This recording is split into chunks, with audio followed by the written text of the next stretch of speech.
전종철의 전격 시사.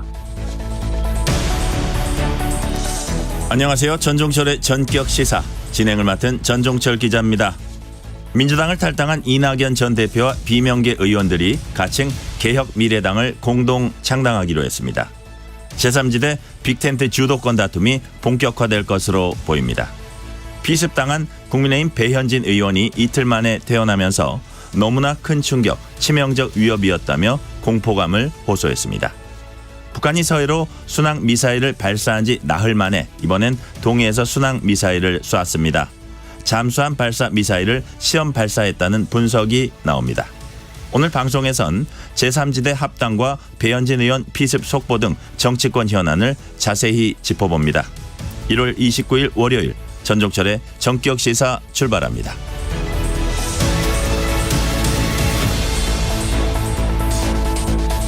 전종철의 전격 시사는 유튜브로도 실시간 방송합니다. 문자 참여는 짧은 문자 50원, 긴 문자 100원이 드는 샵9730, 콩 어플은 무료입니다.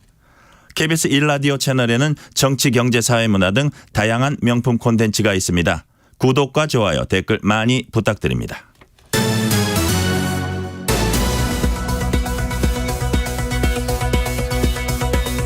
아파트 화재 시 국민 행동 요령 안내드립니다. 화재 시 우선 집에 있는 사람에게 알리고 상황에 따라 대응합니다. 우리 집 화재로 대피가 가능한 경우는 계단을 이용해서 낮은 자세로 지상이나 옥상 등 안전한 장소로 대피하며 이때 출입문을 반드시 닫고 엘리베이터는 타지 않습니다. 또 한파특보가 발효 중인 강원 내륙 산지와 경북 북동 산지에서는 외출 자제, 전기장판 등 난방기 사용 주의, 농작물과 가축의 저온 피해 예방, 수도관 동파 등에 유의하여 주시고 눈이 쌓인 지역에서는 빙판길이나 도로 살얼음이 나타나는 곳이 있겠으니 교통안전과 보행자 안전에 유의 바랍니다. 뉴스브리핑 KBS 보도본부 우정화 기자 나와 있습니다. 어서 오세요. 안녕하세요. 민주당을 탈당해서 각자 창당을 준비하던 이낙연 전 대표와 3명의 비명계 의원들이 가칭 개혁미래당을 공동 창당하기로 했어요. 네, 이 이낙연 전 대표가 이끄는 이 새로운 미래와 김종민, 이원욱, 조홍천 의원 이 3명의 의원이 주도하는 미래 대연합이 공동 창당에 합의를 했습니다. 당명은 개혁미래당으로 하기로 했습니다. 다음 달 4일에 창당 대회를 열기로 했는데요. 그러니까 지금은 이 보수 세력인 이준석 대표의 이 개혁신당과 한국의 희망 합당에 이어서 민주당 계열의 개혁미래당이 이 창당이 되면서 제3지대 빅텐트를 위한 중간 과정이 진행되고 있다. 이렇게 봐도 될 것 같습니다. 네. 말씀하신 대로 이른바 빅텐트가 구성될지가 이제 관심사인데 벌써부터 양측이 신경전을 펼치고 있어요. 네, 이 좀 상식적으로 봐도 좀 단순히 좀 나누면 보수와 진보 이렇게 일단 지향점이 좀 다른 게 있고요. 현실적으로는 정치권에서 늘 갈등의 원인이 되는 이 공천권, 이 공천을 어떻게 풀어야 할 것인가 이런 과제들이 만만치가 않습니다. 이런 문제들 속에서 이낙연 전 민주당 대표와 이준석 개혁신당 대표가 신경전을 벌이는 모습이 좀 나왔습니다. 당명을 놓고 신경전이 벌어진 건데요. 이준석 대표가 옆집 이름이 알려진다고, 그러니까 이 옆집은 자신의 개혁신당을 좀 지칭하는 것 같은데요. 이 옆집 이름 알려진다고 그대로 차용하는 것이 아니냐 이렇게 좀 비판을 하자 이낙연 전 대표가 즉각적으로 좀 반박을 했습니다. 이 이름은 임시라면서 국민 공모를 통해서 정식 당명을 확정할 것이다. 이렇게 좀 반박을 하기도 했습니다. 두 사람이 벌써부터 이 제3지대 빅텐트를 놓고 주도권 싸움을 벌이는 것 아니냐 이런 해석이 나오고 있습니다. 네. 그동안 제3지대 합류 제안을 받아왔던 유승민 전 의원이 국민의힘에 계속 남기로 했죠. 네, 이 유승민 전 의원이 SNS에서 처음이나 지금이나 당에 누구보다 좀 깊은 애정을 갖고 있다면서 당에 남겠다 이렇게 제3지대 합류설을 일축을 했습니다. 당을 지키겠다면서 공천 신청은 하지 않겠다고 했는데요. 이걸 두고 당내 대권 주자로 뛰었던 것만큼 앞으로도 좀 대권 주자로서 신중한 행보를 하는 것 아니냐 이런 해석도 나오는데 일각에서는 지도부가 요청을 하면 험지 출마 가능성까지도 열어둔 것 아니냐 이런 해석도 나오고 있습니다. 네. 지난 25일 피습당했던 국민의힘 배현진 의원이 지난 27일에 퇴원했습니다. 입장을 밝혔는데 뭐라고 했습니까? 네, 이 지난 토요일에 이 퇴원을 하면서 SNS에 이번 일이 너무나 좀 큰 충격이었다면서 국민 누구나 너무 무력하게 당할 수도 있는 치명적인 위험이라는 걸 실감했다고 밝혔습니다. 앞서서 이 피해자 조사를 받은 배 의원은 면밀한 수사 뒤에 그 결과에 따라서 엄정하게 법적 처리가 이루어질 거라 생각한다 이렇게 밝혔습니다. 배 의원은 며칠 더 좀 휴식을 취한 뒤에 다시 활동을 할 것으로 보입니다. 네. 배 의원을 공격한 10대 중학생에 대해선 경찰이 불구속 수사를 하기로 했다고요? 네, 이 배 의원을 필습한 중학생에 대한 체포 시한이 이틀 전인 지난 27일에 만료가 됐는데요. 경찰은 이 중학생에 대한 구속영장은 신청하지 않은 것으로 확인이 됐습니다. 이 중학생은 지금 지난 26일 새벽에 응급 입원 조치가 됐습니다. 경찰은 사실상 이 중학생의 신병을 확보했다 이렇게 판단을 해서 영장을 신청하지는 않은 것으로 보입니다. 경찰은 응급 입원 조치가 만료되는 내일 이후에도 보호자의 동의를 받은 뒤에 보호 입원 조치한 상태에서 조사를 이어갈 방침입니다. 경찰은 지금 이 중학생의 휴대전화와 함께 SNS 활동 내용 등을 좀 분석을 해서 범행 동기를 좀 밝히는데 수사력을 모으고 있습니다. 특히 이 중학생이 민주당 이재명 대표를 지지하는 집회에 참석한 이 자신의 사진을 단체 채팅방에 공유를 했다는 좀 일부 보도에 대해서도 현재 사실 여부를 확인을 좀 하고 있습니다. 네. 윤석열 대통령이 이태원 참사 특별법에 대해서 제2요구권을 행사할 것으로 전해졌어요. 네, 이 윤석열 대통령의 제2요구권 행사 기한이 다음 달 3일까지입니다. 이 제2요구권을 윤 대통령이 행사하는 방향으로 좀 가닥을 잡은 것으로 전해지고 있습니다.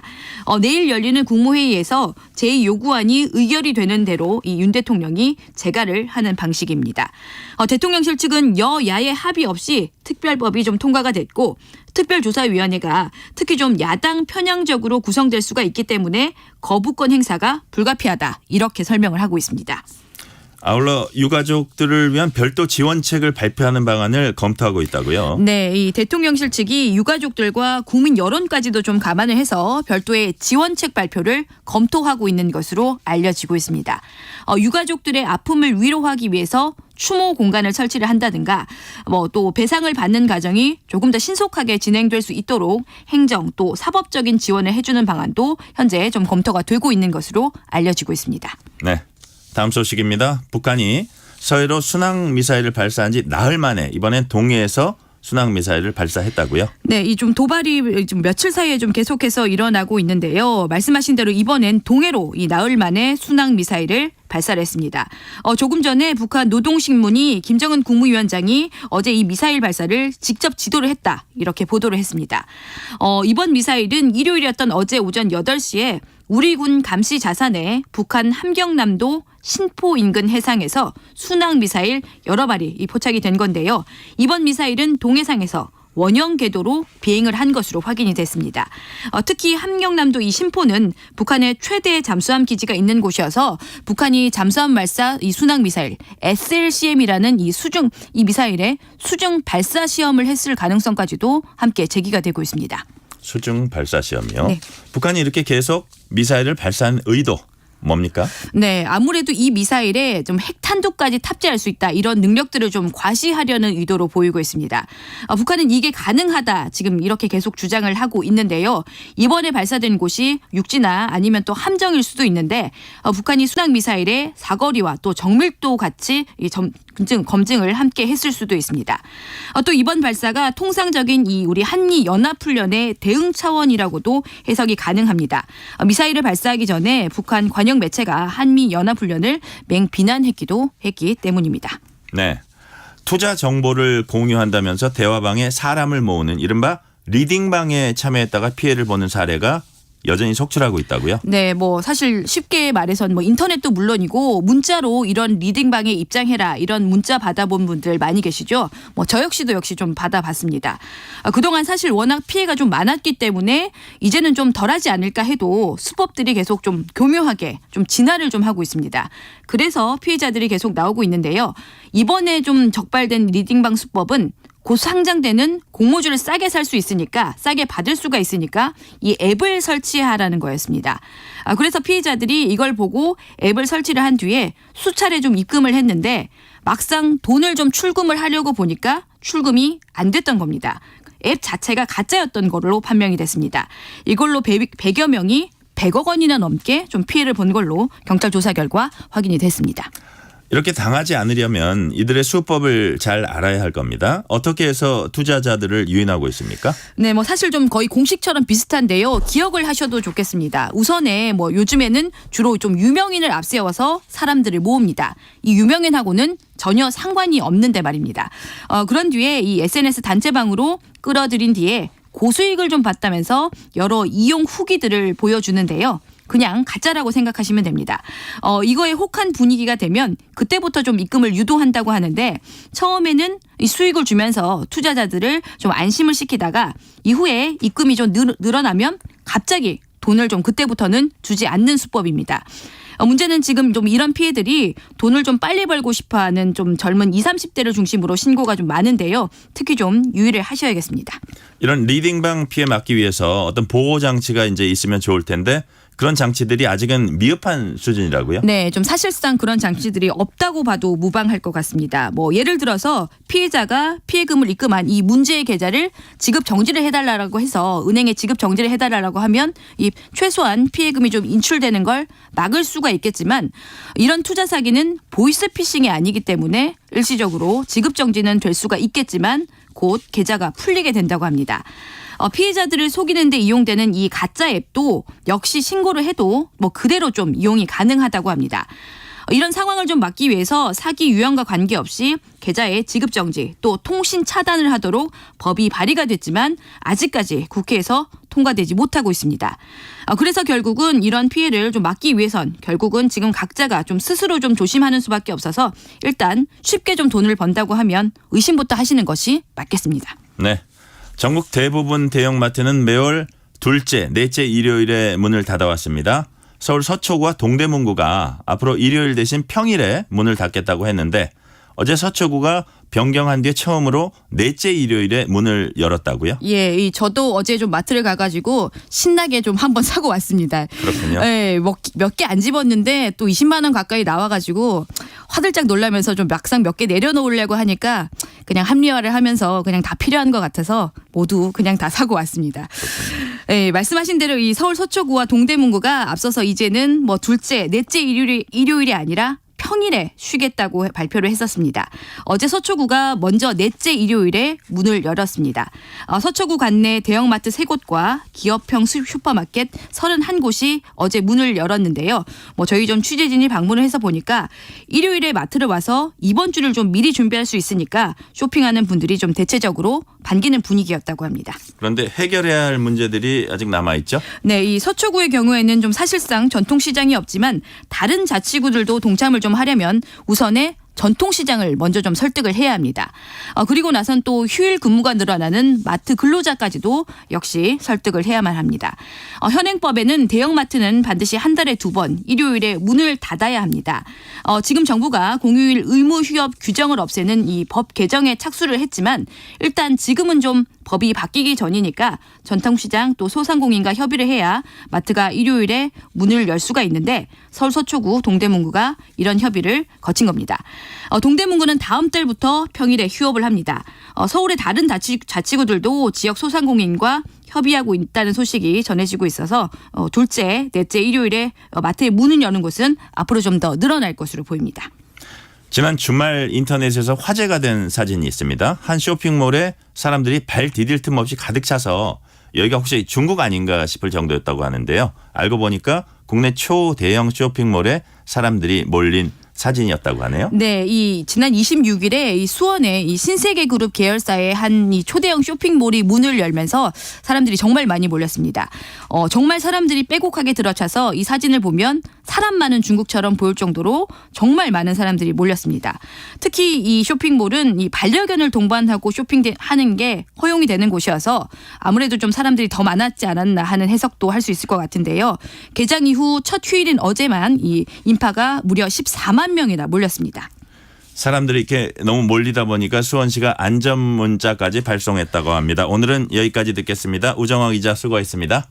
지금 시각 7시 34분입니다.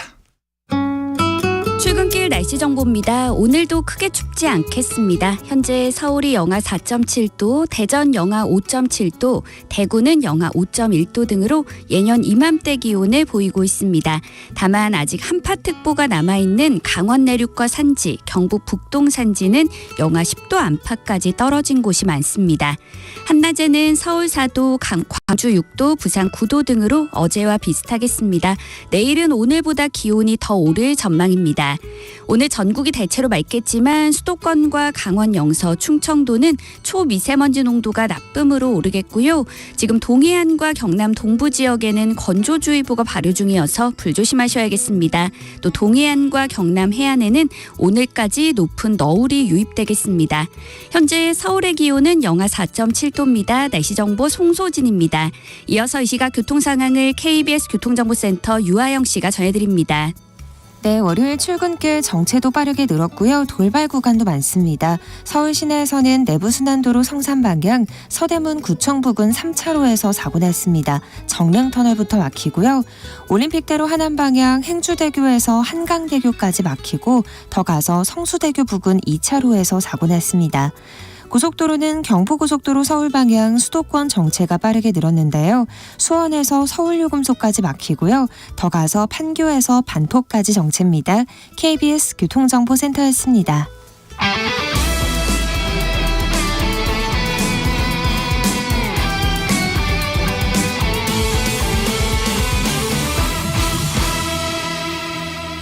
전종철의 전격 시사.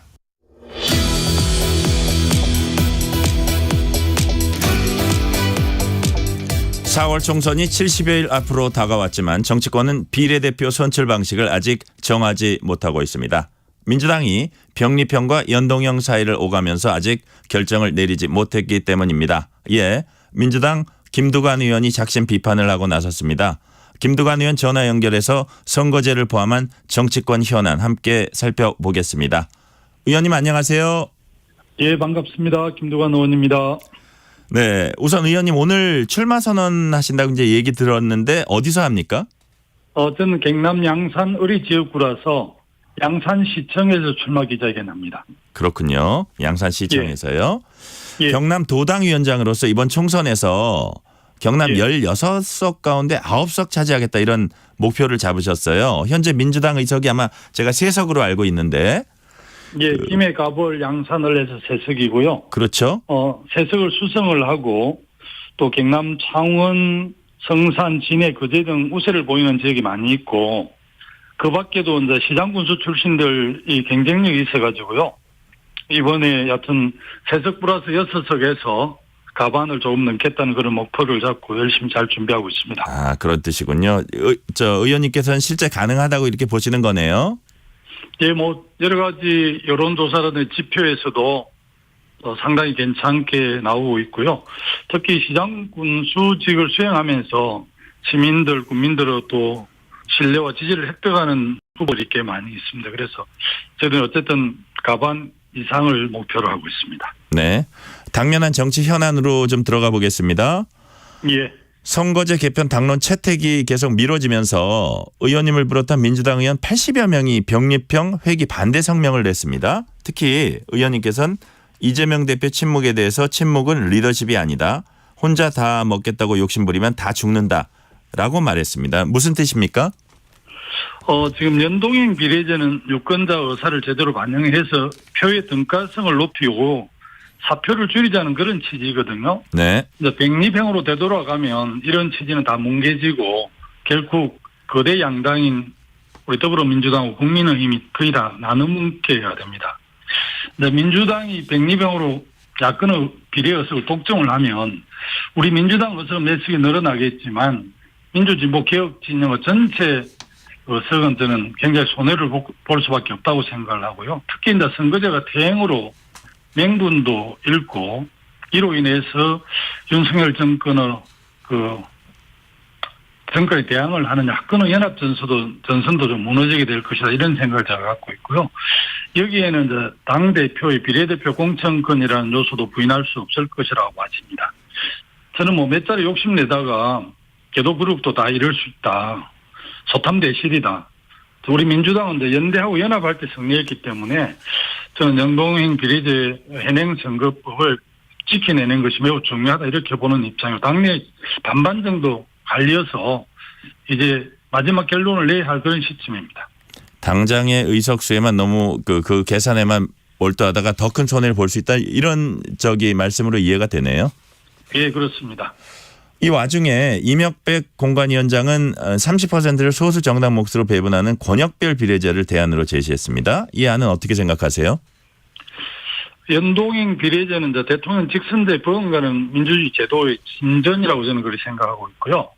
이제 선거제 개편이 개헌보다 어렵다고 하는 것도 그런 의미거든요. 네. 이번 그 권역별 비례를 이제 기술적으로 접근을 하면서 연동형 제도는 이제 국민과 약속이 우리가 당론 채택도 했고 또 전당대에서 추인도 아닌데 제가 존경하는 대학 대정치학자인 이명백 위원장께서 제안한 걸로서는 좀 많이 아쉽게 생각을 합니다. 근데 그 권역별 비례제 도입을 또 정청래 최고위원이 민주당 소속 의원 단체 대화방에 뭐 전당원 투표를 하면 어떠냐 이러고 제안하지 않았습니까? 물론 전당원 투표가 굉장히 민주적인 것 같이 느끼지만 한편으로 보면 좀 비겁하다고 생각을 합니다. 왜요? 이게 논쟁이 오래됐는데 이제는 당에서 당 지도부가 어쨌든 결단할 때지 이걸 다시 뭐 전당원 투표를 붙이는 게 바람직하지 않다고 저는 생각하고요. 시간도 얼마 없기 때문에 이미 충분하게 논의가 됐습니다. 의원총회에서 얼마나 오랜 동안 이 백리번으로 돌아가는 문제와 연동형 비례대표를 지키는 문제가 논란이 있었습니다. 이제는 다시 당원들을 미룰 게 아니라 당을 책임지고 있는 당대표를 비롯한 최고위원 지도부에서 결정을 하고 그 부분을 의총에서 추인을 받으면 된다고 생각합니다. 이재명 대표가 아직 명확한 입장을 내놓지는 않고 있는데 오늘 30일 이제 신년 기자회견이 예정이 돼 있어요. 여기서 입장을 밝힐 가능성도 있어 보입니까? 우리 당은 김대중, 노무현, 문재인에 이어서 네 번째 이제 민주 대통령이 되려고 이재명 후보가 마음을 먹고 있는데 세 번 대통령 뜻을 저는 개성해야 된다고 보고 있거든요. 그것이 연동형이고 또 연합정치라고 생각을 합니다. 또 민주당은 민주 세력의 마댕인데 이재명 대표께서 민주개혁 세력 대연합의 대표임을 잊지 말았으면 좋겠다는 생각이 들고요. 아무래도 31일에 입장을 내기에는 좀 시간이 너무 촉박하지 않을까. 조금은 더 논의가 되지 않을까 싶습니다. 만약에 당 지도부가 당론으로 병립형이나 권역별 비례제 채택하면 어떻게 하실 겁니까? 당 지도부에서 그 권해찬 결단을 하게 되면 지금 연동형을 주장하는 국회의원들이 81명인데요. 이분들도 당 지도부의 권해에 대해서 전체적으로 요청을 하면 그게 동의할 거라고 저는 생각을 합니다. 지도부가 이제 명확한 입장을 내놓을 때라고 저는 보는 거죠. 아, 그렇군요. 의원님이 앞서서 말씀하신 것 관련해서 이제 여론조사 하나 말씀드리고 갈게요. 경남신문이 여론조사 전문기관인 모노리서치의 의뢰에 지난해 12월 21일에서 23일 경남에 거주하는 만 18세 이상 성인 남녀 1,034명을 대상으로 조사한 결과 국민의힘 후보를 선택하겠다는 응답이 40.8%, 더불어민주당 24.4%로 집계됐습니다. 자세한 사항은 중앙선거 여론조사심의위원회 홈페이지 참조하시면 됩니다. 조사 방법은 유무선 전화 ALS 전화조사 및 무선 전화 면접 방식으로 진행됐습니다. 다음 질문으로 넘어가 볼게요. 예. 이번엔 제3지대로 가보겠습니다. 민주당을 탈당해서 각자 창당을 준비하던 이낙연 전 대표 또 비명계 의원들 있지 않습니까? 이분들이 같이 개혁미래당을 공동으로 창당하기로 했습니다. 앞서서 이제 보수 세력인 이준석 양양자 신당 합당에 이어서 이제 진보 쪽 신당이 이제 합당하기로 한 건데요. 이른바 이제 중텐트는 친셈입니다. 하지만 빅텐트로 가는 길 어떻게 전망하세요? 어쨌든 뭐 지금 지지율로 판단을 해보면 이낙연 신당보다는 이준석 신당이 조금 더 위에 있는 것으로 보이고요. 네. 빅텐트에 대해서도 이준석 대표가 좀 유보적인 입장을 취한 것 같아요. 잘못 섞었다가는 뭐 죽도 밥도 안 된다는 판단을 하고 있기 때문인 것 같은데요. 저는 빅텐트 상당한 진통이 있을 거라고 가지고 저희들이 염려하는 것은 이낙연 신당의 호남 파괴력보다는 이준석 신당의 영남 영향력이 아무래도 좀 우려가 되거든요. 네. 근데 이준석 신당도 자력 당선자는 소수에 불과할 것 같은데 개별 선거구 선거제에 영향을 미칠 수 있기 때문에 이 점은 좀 저희들이 주시를 하고 있고요. 아직 신당 이름 후보 등록도 아직 이루어지지 않은 상태입니다. 우리 경남 지역에는 신당으로는. 예. 그래서 좀 지켜보고 있습니다. 일단 지금 어저께 이낙연 전 대표 그 신당도 가칭이라고 이제 하고는 있더라고요. 예, 그렇습니다. 그래서 이제 그 이름 관련해서 이준석 개혁신당 대표가 옆집 이름 알려져 간다고 그대로 차용하는 거 아니냐고 이제 비판을 하자 이낙연 전 대표가 임시 명칭이라고 하면서 국민 공모통의 정식 당명 확정할 것이라고 설명했습니다. 이게 이제 가벼운 신경전처럼 보이지만 말에 뼈가 있어 보여요. 그래서 이제 두 세력이 하나가 되려면 어떤 게 해결돼야 될까요? 당명은 사실은 신당을 준비한 사람 입장 매우 중요하죠. 그러나 지금 대한민국 정치 상황을 보면 미래의 기억 이런 게 주요 어제이기 때문에 아마 이름이 일부에서 중복이 됐는데 저희들 봐서는 뭐 이름 가지고 싸울 건 아니고 모르겠습니다. 기싸움인지는 모르겠지만 뭐 이름은 비슷한 당명들이 워낙 많고요. 예. 한국 그 48년 정부 수립 이후에 워낙 당이 많이 만들어졌기 때문에 2중 3중으로 이렇게 연결되는 당이 많아서 저는 크게 의미를 두지 않고 뭐 기싸움이라고 이해가 됩니다. 예. 향후에 공천권이나 리더십 문제나 이런 거 갖고 아마 합치게 되면 큰 싸움이 붙지 않을까 이제 생각도 드는데요. 예, 아무래도 합당이 되면 그러지 않겠습니까? 예. 양당의 추가 탈당 규모는 무엇보다 이제 공천을 잘하냐 못하냐에 달려 있다는 얘기가 나옵니다. 의원님 가족 얘기 드려서 좀 죄송한데 친동생이 이제 김두수 시대정신연구소 대표죠. 예. 최근에 이제 민주당 탈당하고 이준석 대표 개혁신당에 합류한 걸로 제가 들었는데 그 동생분으로부터 김두수 대표로부터 왜 이준석 신당에 합류했는지 이런 얘기는 좀 들어보셨나요? 개혁신당 출범하기 하루 전날 저녁 늦게 네. 전화 와서 그쪽으로 가서 새로운 정치 개혁을 좀 해보겠다 이런 이야기를 해서 저 입장에서는 또 동생을 좀 말렸는데 동생이 또 고집도 세고 60이 넘는 한갑을 지난 동생은 정치에 거치대가 제가 어떻게 할 수가 없었습니다. 그래서 안타깝지만 선택을 존중해 줄 수밖에 없는 상황이었습니다. 그러니까 김두수 대표는 그 이준석 대표가 있는 이 당의 방향이 맞다 이렇게 보신 것 같네요. 자기는 정당하고 새로운 다당제를 통해서 정당 개혁이나 정치 혁신을 통해서 한국 정치가 좀 발전하는 게 바람직하다 이런 생각을 했던 것 같습니다. 그렇군요. 예. 이낙연 전 대표는 민주당의 정신과 가치를 잃어버리고 김대중, 노무현, 문재인 전 대통령의 사진만 붙여놓은 사진관이 됐다 이런 얘기를 했고요. 지금의 민주당으로는 3년 뒤 정권 교체 가능성도 없을 거다 이런 전망을 내놨습니다. 리틀 노무현으로 불렸던 김두관 의원님은 이런 평가 이 평가를 어떻게 평가하세요? 사실 민주당 대표까지 지내셨던 분의 말씀으로 매우 부적절한 발언이라고 생각이 되어지고요. 당연히 이제 당이 잘할 때도 있고 못난 모습을 보일 때도 있지 않습니까? 네. 그렇다고 이제 어떻게 자기가 먹었던 우물에 침을 뱉을 수 있는지 좀 그런 생각이 들고 오히려 지금 이제 이낙연 전 대표가 추진하는 신당이 얼마나 명분이 있고 국민들의 지지를 얼마나 받고 있는지 되돌아봐야 한다고 저는 생각을 합니다. 3년 후 정권 교체를 못한다는 그런 말씀은 악담 이상도 이하도 아니라고 생각을 합니다. 그렇군요. 비명계 혹은 친문 현역 의원 지역구에 친 이재명계 의원들이 잇따라 이제 출마 선언을 하고 있습니다. 사실 경쟁이라는 거는 어떻게 보면 자연스러운 건데 좀 특이한 점은 그 이전과 비교해서 좀 특이한 점은 대부분 이제 상대당 인사가 의원으로 있는데 많이 이제 출마 선언을 하는데 이번엔 좀 그 자당 의원이 현역 의원인데 이제 출마 선언이 좀 많은 것 같아요. 그래서 이제 당 일각에서는 또 임종석 전 청와대 비서실장 출마 반대한다 이런 입장이 나오기도 하고 있습니다. 이런 현상들은 어떻게 보세요? 연대와 연합이라는 큰 틀에서 보면 이렇게 공간위에서 좀 엄정하게 심사를 해서 판단할 문제라고 생각이 들고요.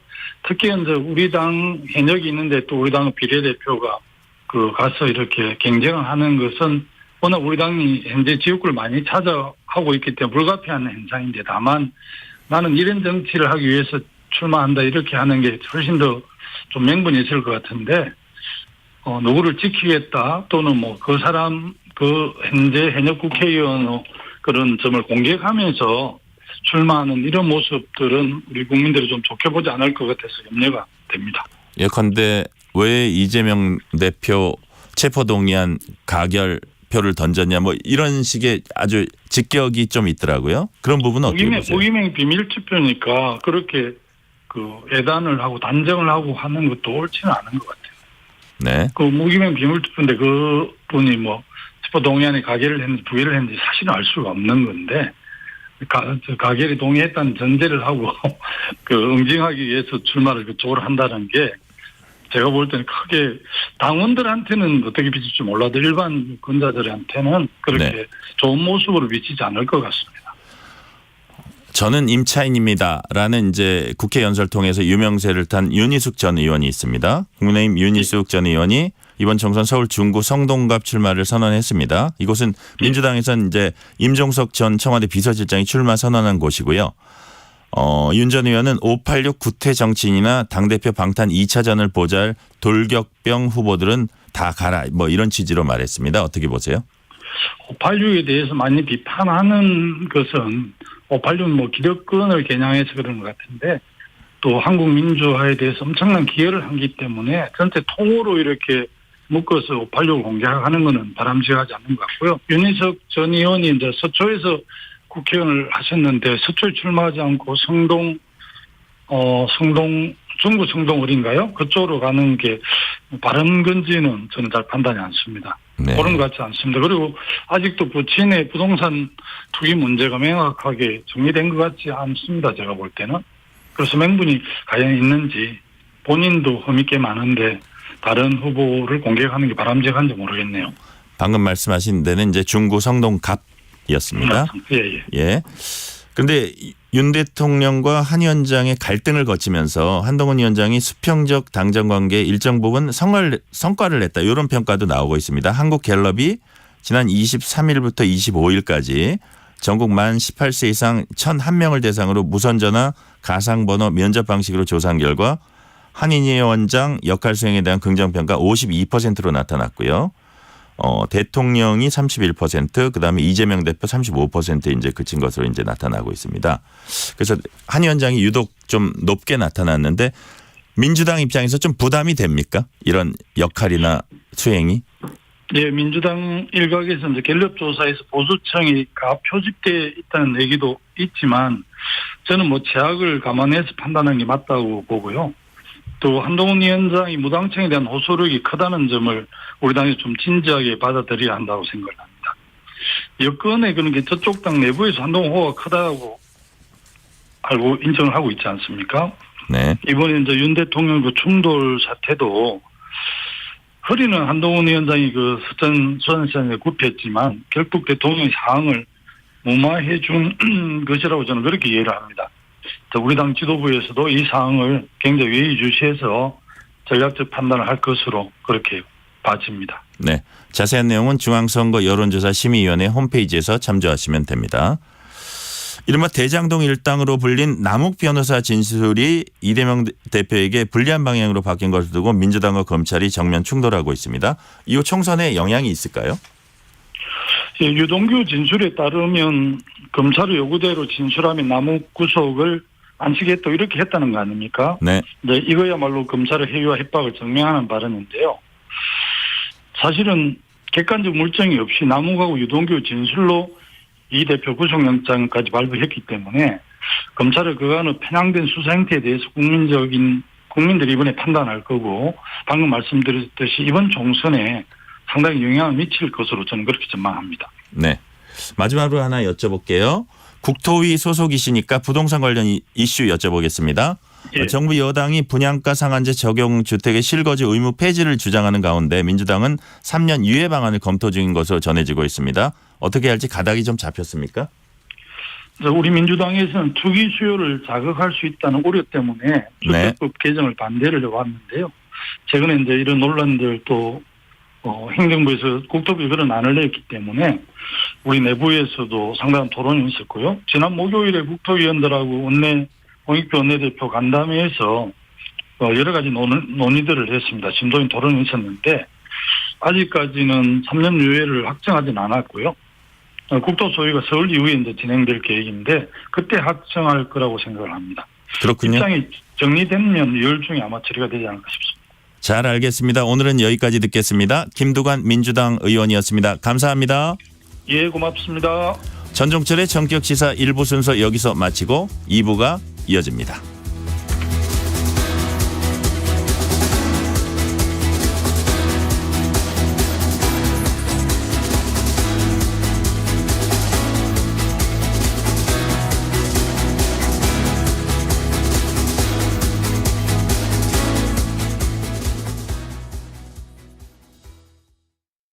알고 계시나요?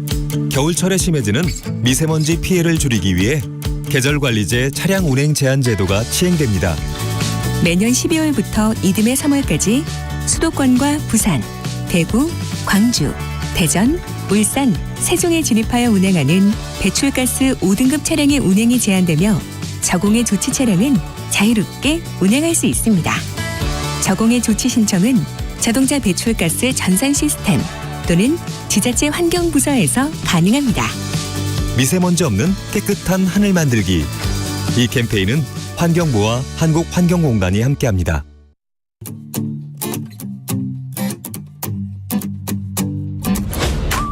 KBS 라디오 기후위기 대응 캠페인 지구를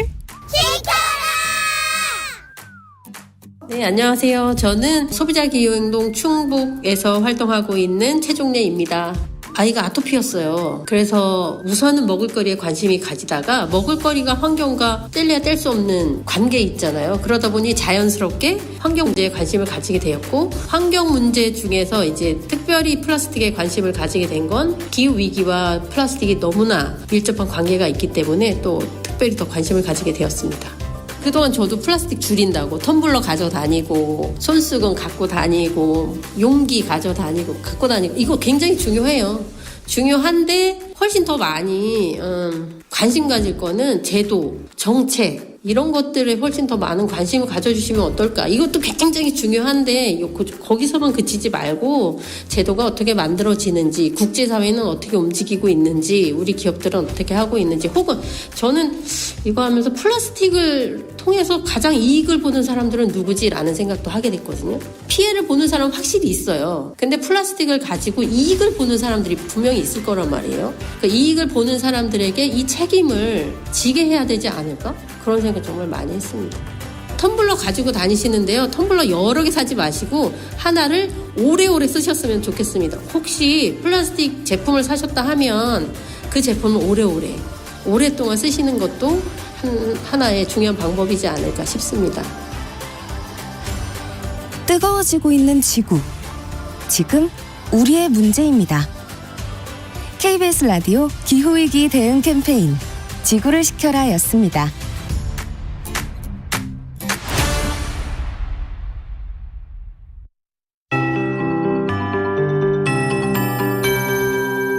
KBS 58분 날씨. 이번 한 주 추위 걱정은 덜 수 있겠습니다. 오늘은 예년 이맘때 기온을 보이겠고 내일부터는 기온이 더 올라서 평년 기온을 웃도는 날이 많겠습니다. 현재 기온은 서울 영하 4.8도, 대구 영하 5.1도, 강원도 정선은 영하 10.6도 등으로 내륙 지역은 대부분 영하 5도 안팎을 보이고 있지만 아직 한파특보가 발효 중인 강원 내륙과 산지, 경북 북동 산지는 영하 10도 안팎까지 떨어져 있습니다. 한낮에는 서울 4도, 대전, 광주 6도, 강릉 7도, 부산, 제주 9도 등으로 어제만큼 오를 전망입니다. 오늘 전국이 대체로 맑겠습니다. 하지만 대기가 정체되면서 차츰 먼지가 쌓이겠고 여기에 국외 미세먼지까지 날아오면서 공기가 탁한 곳이 많겠습니다. 특히 수도권과 강원 영서 충청도는 초미세먼지 농도가 나쁨이 예상되고요. 그 밖의 지역도 밤에 공기가 탁하겠습니다. 한편 지금 동해안과 경남 동부 지역에는 건조주의보가 발효 중이어서 불조심하셔야겠습니다. 또 강원 동해안과 경상도 해안에는 높은 너울이 유입되겠습니다. 해안가 접근을 자제하시기 바랍니다. 내일은 늦은 오후에 제주도부터 비가 내리기 시작해 모레는 충청도와 남부지방에 비 소식이 있습니다. 현재 서울의 기온은 영하 4.8도입니다. 송소진입니다.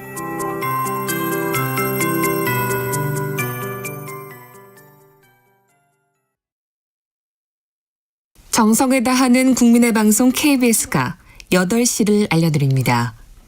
AM 711kHz, FM 97.3MHz, KBS 1라디오입니다. HLKA.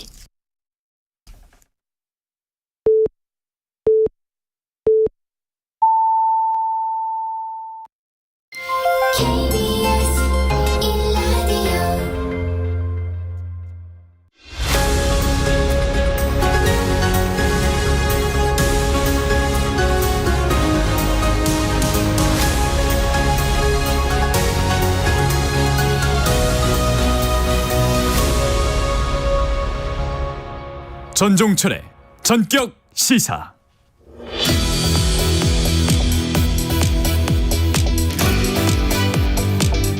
민주당 이재명 대표가 피습당한 데 이어서 국민의힘 배현진 의원이 서울 도심에서 중학생에게 피습당했습니다. 이딴 정치 테러를 계기로 정치권에서는 극단의 증오 정치를 이젠 끝내야 한다는 목소리가 높아지고 있습니다. 이 사건을 포함해서 최근 정치 현안을 국민의힘 이수정 예비후보 경기대 범죄심리학과 교수와 함께 짚어봅니다. 지금 전화 연결돼 있습니다. 이수정 교수님 안녕하세요. 네, 안녕하십니까. 혹시 출근길 인사 다니시다가 시간 쪽에서 이렇게 전화 연결하시는 것 아닌지 모르겠습니다. 네, 뭐 그런 셈입니다. 요즘 네. 많이 바쁘시죠? 네, 뭐 열심히 하려고 노력 중입니다. 그렇군요. 배현진 의원 그제 지난 27일 퇴원했습니다만 누구나 당할 수 있는 치명적 위협을 실감했다라면서 당시 느꼈던 공포를 언급을 했습니다. 먼저 이번 배현진 의원 피습 소식 듣고 범죄 심리 전문가로서도 많이 놀라셨을 것 같아요. 어떠셨습니까? 네, 뭐 이게 그냥 쉽게 끝나지 않을 일종의 뭐 연결되는 일이구나. 소위 이제 정치인에 대한 테러 행위가 이런 생각이 한편으로는 들었고요.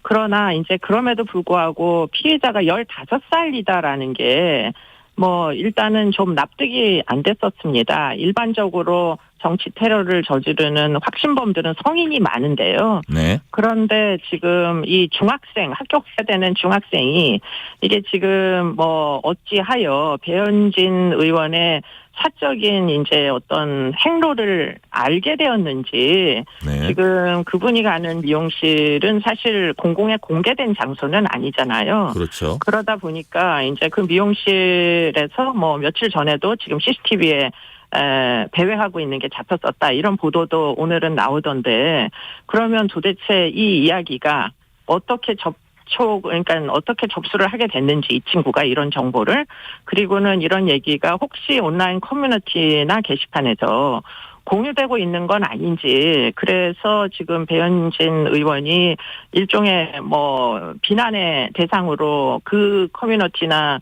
게시판에서 여러 명이 언급했던 적은 없는지 네. 그런 것들이 좀 조사가 필요하다 이런 판단을 하기에 이르렀습니다. 그렇군요.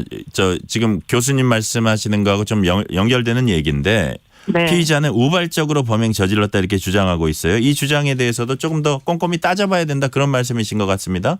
네, 뭐 우발적이기가 굉장히 어려운 것이 지금 그 사람들이 보통 패딩 속에 주머니 속에 돌을 넣고 다니지는 않잖아요. 네. 그러다 보니까 이게 공공 장소 뭐 길거리에서 길을 건너다 우연히 주먹질을 하는 거하고는 완전 차원이 다른 범죄입니다. 또 신원을 확인을 했죠.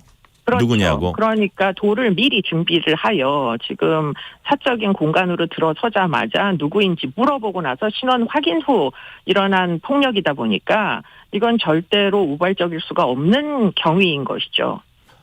그리고 이제 배현진 의원실에서 공개한 영상 보면 배 의원인지 확인한 뒤에 배 의원 머리 등을 이렇게 한 15차례 정도 막 짧은 시간에 공격을 하거든요.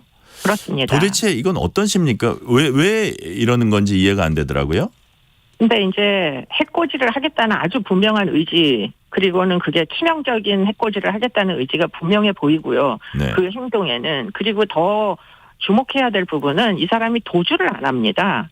네. 현장에 그대로 서서 기다리거든요. 어떻게 됐나 피해자의 상황을 살펴보면서 그러다가 이제 검거가 되는 건데 그렇게까지 지금 행위를 뭐 하는 데는 이 사람의 머릿속에 뭔가 뭐 굉장히 사전에 이 일을 꼭 이루고 이것이 이제 나의 역사 속에 기록을 남겨야 된다라는 일종의 과대망상이 있지 않고서는 뭐 영웅 심리가 있지 않고서는 지금 이런 경우의 행동을 하기는 무지하게 어렵거든요. 그러면 이게 그냥 단순한 개인의 무슨 뭐 비정상적인 정신과적인 문제 때문에 일어난 피해 뭐 과대망상인가? 네. 그건 전혀 아닌 것 같고요. 지금 보면 꽤 계획적이고 합리적인 뭐 범죄자 입장에서 보면 합리적인 선택을 하는 게 눈에 보이거든요. 그러면 그와 같은 생각은 어디에서 사실은 여러 사람들에 의해서 확장됐을 가능성이 매우 높습니다. 그 확장되게 된 온라인에 어디선가 이런 생각을 하기에 이르게 만든 그 경위를 찾는 게 지금 이 사건의 핵심으로 보입니다. 누군가가 이제 믿음을 공유한 사람들이 있을 수 있다 이런 말씀으로 제가 이해가 됩니다. 네, 네. 아무래도 범행 동기 특히 계획 여부 등이 이제 처벌 수위에 영향을 미칠 것 같아요. 미성년자라는 점 감안해도 어느 정도 법적 처벌을 이제 예상할 수 있을까요? 지금 뭐 죄명이 무엇으로 달리느냐가 지금 이제 처벌 수위를 결정하는데 중요한 요건이 되거든요. 네. 지금 뭐 만약에 이 사람이 성인이었다면 이거는 뭐 영락 없이 살인 미수라고 볼 수밖에 없는 그런 일련의 CCTV 영상이 있는데 근데 이제 이 친구가 미성년자이고 더군다나 지금 병원에 입원을 했지 않습니까? 네. 그러다 보니까 그 모든 것들이 아마 죄명을 결정하는데도 뭐 직간접적으로 영향을 줄 거다. 만약에 뭐 상해 정도가 뭐 폭행 상해 정도가 적용이 된다면 아마 그렇게 엄벌을 하기는 어렵지 않겠는가 이런 생각도 하게 됩니다. 네. 이런 정치인에 대한 테러가 발생한 이후에 여야는 잇따라서 자성의 목소리를 내면서도 서로를 향한 혐오 발언과 음모론을 또 반복해서 내놓고 있어요. 이런 고질적 병폐가 없어지지 않는 이유 뭐라고 보세요? 지금 뭐 선거를 앞두고 있어서 더 지금 문제가 심각화되는 것 같고요. 더군다나 이제 이게 사실은 경선을 앞두고 더 이제 이게 갈등 국면이 심화가 되고 있는 것으로 보입니다. 그렇기 때문에 뭐 상대를 누가 얼마나 더 잘 이제 공격을 하느냐에 따라 가지고 공천의 여부가 결정된다 이런 생각을 가지고 있는 사람이 있으면 있을수록 더 이 갈등은 심화되지 이게 지금 문제의식을 가지고 완화시킬 생각은 없어 보인다는 게 제 정말 어떻게 보면은 뭐 비관적인 생각이고요. 아마 그 국민들은 그래서 더더욱 정치 혐오가 더 심해지는 게 아닌가 이런 생각들을 갖게 돼서 이게 서로 계속 상호 악화 일로를 걷게 되는 게 아닌가 좀 각성을 할 수 있는 그런 좀 뭐 어떻게 보면 시간적 여유가 있으면 좋을 텐데 하는 아쉬움은 있습니다. 네. 민주당 권칠승 수석 대변인은 배현진 의원에 대한 테러가 발생한 건 이재명 대표 정치 테러 사건을 축소 왜곡한 경찰의 소극적 수사 행태가 낳은 결과물이다 이렇게 주장을 했습니다. 어떻게 생각하세요? 이제 사실은 두 사건이 연관성이 없습니다. 두 사건이 연관성이 없는데 그것을 굳이 연관을 지어가지고 또 이제 어떤 뭐 서로 여야 갈등을 심화시키는 이런 발언이 사실은 지양돼야 되는 시점이 됐다. 왜냐하면 이게 여기서 끝나야 되는데 이런 사건이.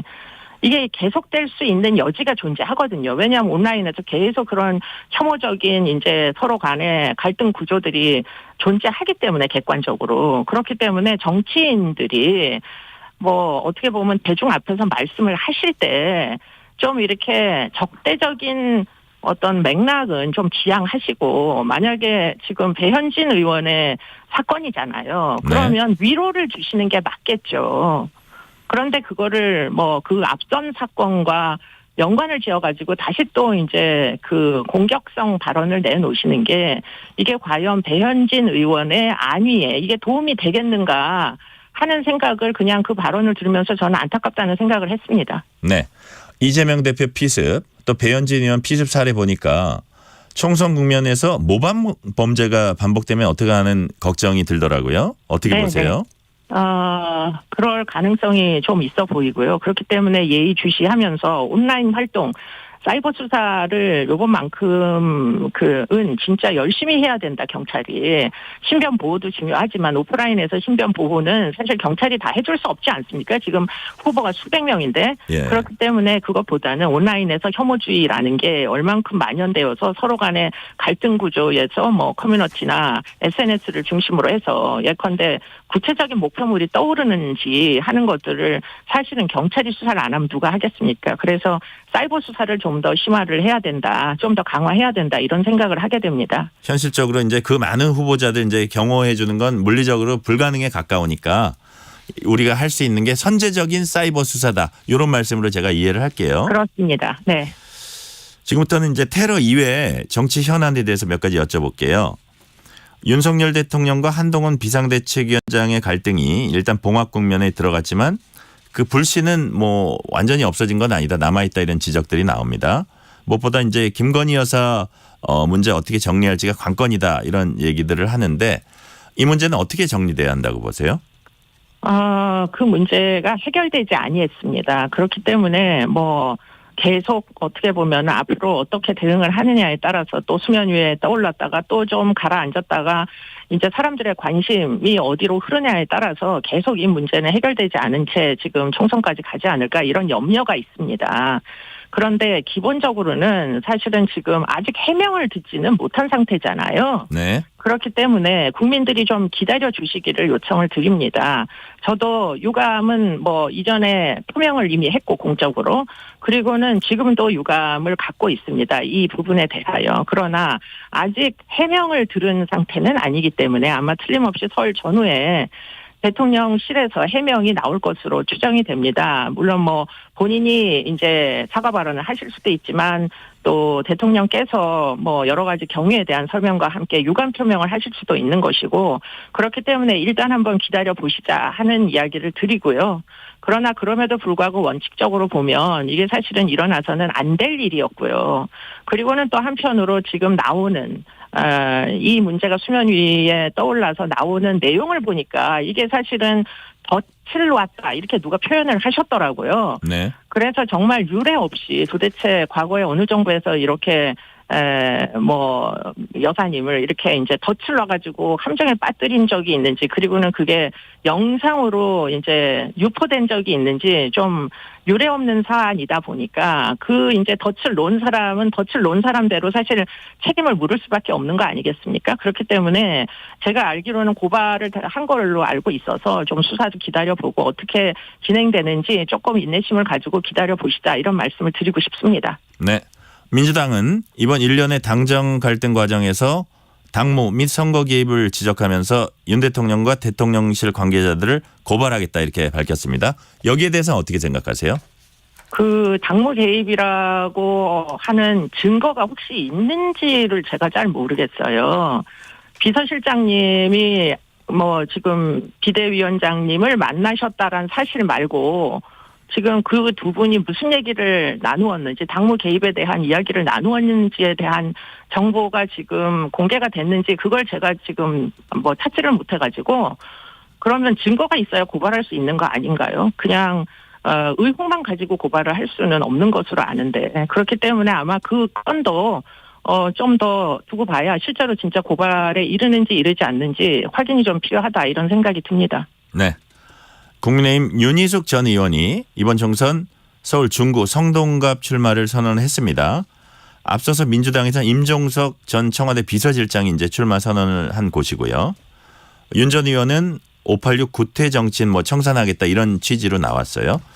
여기도 일종의 이제 여당 입장에서 험지인데 윤희숙 전 의원의 험지 출마 어떻게 보셨습니까? 취지의 말씀을 제가 들었는데요. 네. 굉장히 적절한 그 말씀이다라는 생각이 드는 게 제가 수원시에서 출마를 했는데 그 사이에 저는 한 2개월 정도 여러 가지 이제 공약과 연관된 수원시의 뭐 여러 가지 사안에 대해서 살펴본 적이 있지 않겠습니까? 네. 그런데 뭐 윤희숙 의원이 이런 말씀을 하셨더라고요.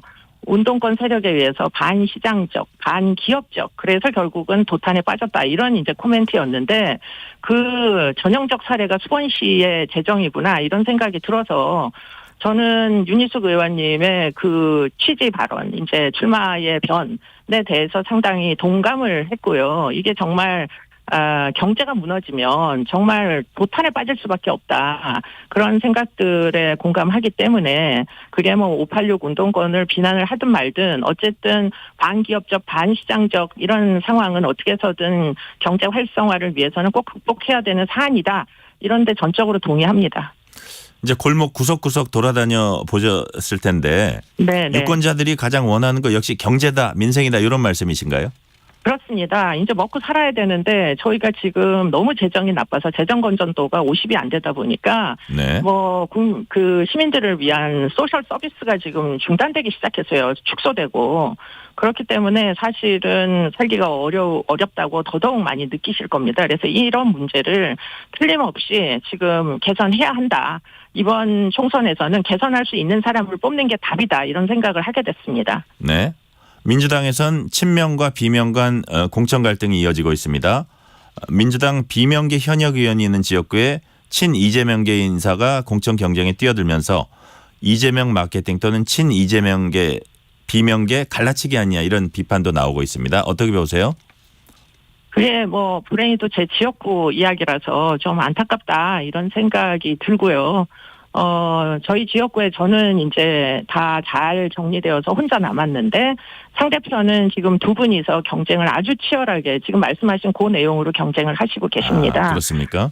네, 그러다 보니까 저는 이제 제3자 입장에서 좀 안타까움이 사실 있더라고요. 지역에서는 굉장히 신뢰를 얻으신 분이신데 지금 그런 취지로 공격을 받고 있으니 아이고 저게 지금 공격받을 내용인가.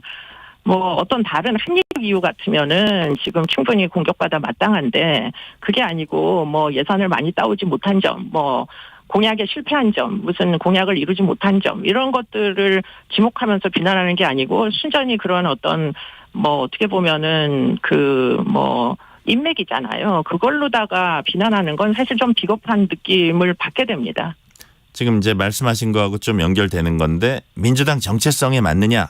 아니면 이재명 대표에 대해서 계속 찬성 입장을 왜 안 보였냐, 좀 부정적 입장 보인 거 아니냐, 결국은 이제 비명계라는 건데요. 그런 식으로 이제 많이 공격을 하지 않습니까? 그렇습니다. 네. 그래서 제가 그냥 지역에서 든 생각은 갑자기 이제 혼란에 빠진 거예요. 민주당의 정체성이 뭔가, 제가 알던 민주당이 아닌가 이런 생각을 좀 하면서.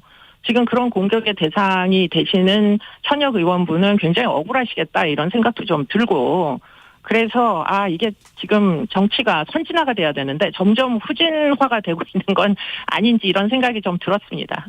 총선을 앞두고 여야 할 것 없이 이제 탈당과 친당, 창당, 제3지대 통합 모두 이제 개혁과 민생을 얘기하면서 유권자 마음을 얻기 위한 이제 진통이 이어지고 있습니다. 이번 총선의 시대 정신은 뭐라고 교수님 보세요?